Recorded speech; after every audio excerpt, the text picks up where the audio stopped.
Hi guys, bentornati sul canale. Questo weekend non era minimamente pianificato, avevo scritto a un po' di persone per uscire, ma tra lavoro, impegni e vite diverse erano tutti occupati e quindi per un attimo ho pensato di stare a casa, perché vivi in una città come Londra, sei sempre circondata da persone e poi arriva il weekend e non hai nessun piano e quindi sei lì che pensi ok, adesso cosa faccio? Poi però mi sono ricordata che questo weekend, che è Bank Holiday, sì, un altro, e c'era Chelsea in Bloom e onestamente Londra in primavera è troppo bella per non uscire. Quindi questo è un weekend da sola a Londra, tra fiori, passeggiate, momenti un po' silenziosi e il cercare di non aspettare sempre che qualcuno sia libero per vivere la città. Sabato mattina è iniziato molto lentamente, senza sveglia, senza fretta, ma anche senza un vero motivo per alzarmi.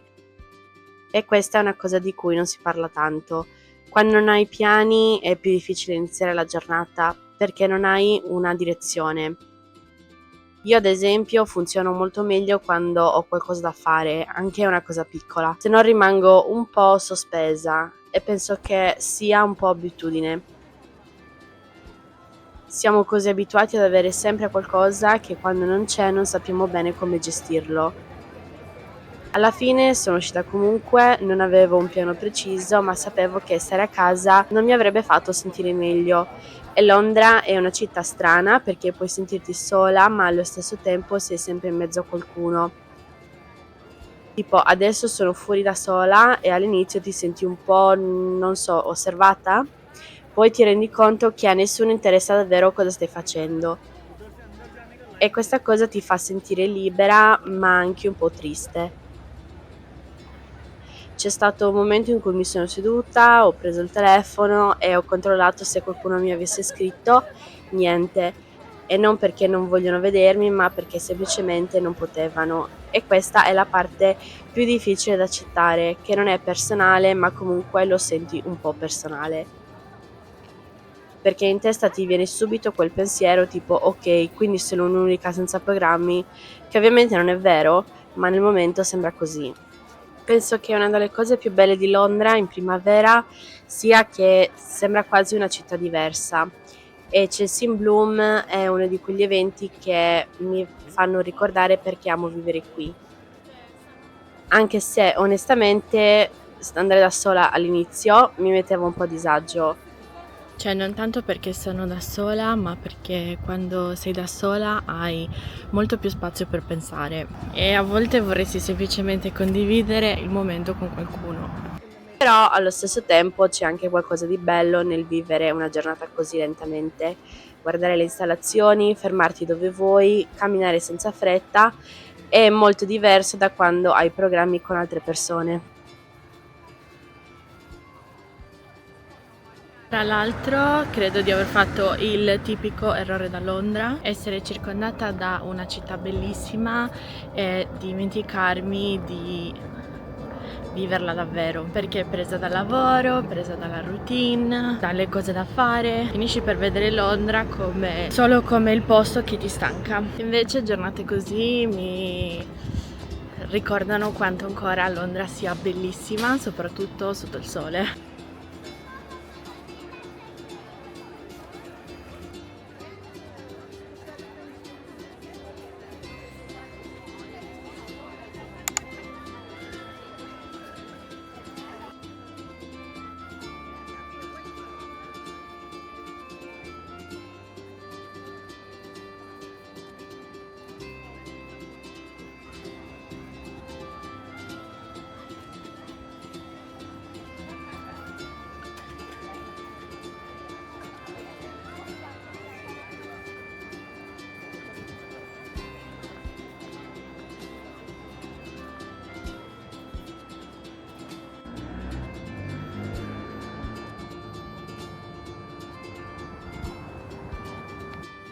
La sera è stata molto più tranquilla. In realtà il mio ragazzo è rientrato dal lavoro, quindi non ero completamente da sola. Però penso che il punto del weekend non fosse tanto quello, era più quella sensazione di voler fare qualcosa, uscire, vedere persone e renderti conto che a volte non è così facile organizzarsi. Penso che quando cresci cambi tantissimo il modo in cui vivi le amicizie.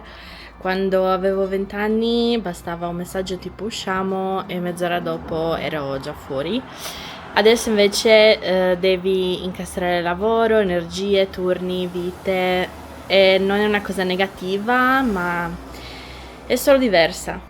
Quindi alla fine la serata è diventata molto semplice, cena tranquilla, un po' di TV, atmosfera cosy e onestamente dopo tutta la settimana lavorativa forse era esattamente quello di cui avevo bisogno. Tra l'altro credo che ci sia anche una pressione strana online, come se ogni weekend dovesse essere super pieno, super interessante, quando in realtà a volte sei solo stanca e vuoi una serata tranquilla e lì senti proprio il contrasto, perché durante il giorno è più facile distrarsi, ma la sera no. Però allo stesso tempo sei anche tranquilla.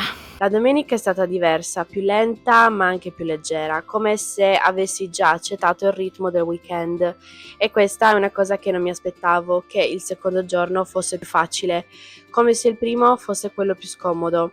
E penso che questo weekend mi abbia fatto capire una cosa, che aspettare sempre che qualcuno sia disponibile a volte ti fa perdere momenti bellissimi.